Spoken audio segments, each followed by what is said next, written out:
Emmanuel Philibert de Savoie est un papa fier.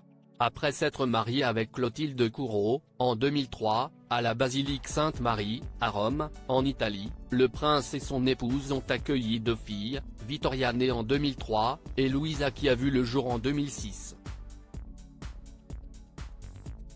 Ce dimanche 25 février, le fils unique de Victor Emmanuel de Savoie, décédé au début du mois de février, a partagé la couverture d'un célèbre magazine sur laquelle sa fille aînée fait la une à travers sa story Instagram. Il s'agit d'ailleurs de sa première couverture. L'héritière de la couronne italienne apparaît souriante dans un ensemble en maille marron.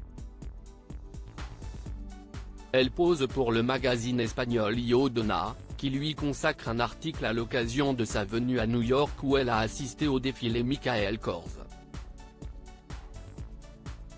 Dans les colonnes du média, elle aborde la monarchie et son avenir au sein de celle-ci.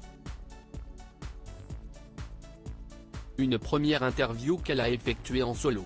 Sur l'image partagée par son père, Emmanuel Philibert de Savoie a également ajouté un tendre cœur rouge. Une touchante attention. Vittoria et Louisa de Savoie, leur évolution physique. Vittoria de Savoie, comment elle se prépare à son futur rôle depuis la mort de son grand-père, elle est officiellement la nouvelle prétendante au trône d'Italie. D'après la loi, son père devait accéder au trône si la monarchie était restaurée. Mais Victor Emmanuel avait fait abolir la loi salique.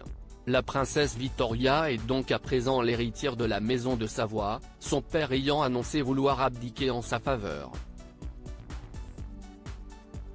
Dans une interview accordée à Point de Vue, en juin 2023, Emmanuel Philibert de Savoie expliquait que sa fille aînée se préparait déjà à son futur rôle, entre joie et appréhension. La perspective de ses responsabilités la réjouit et l'angoisse aussi.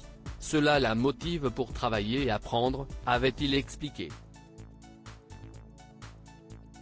Un mois auparavant, sa mère, Clotilde Courreau soulignait dans l'Illustré, il faut avant tout qu'elle trouve sa propre voie, ensuite qu'elle connaisse l'histoire de sa famille et qu'elle s'interroge sur ce que voudrait dire être héritière d'une famille aussi ancienne.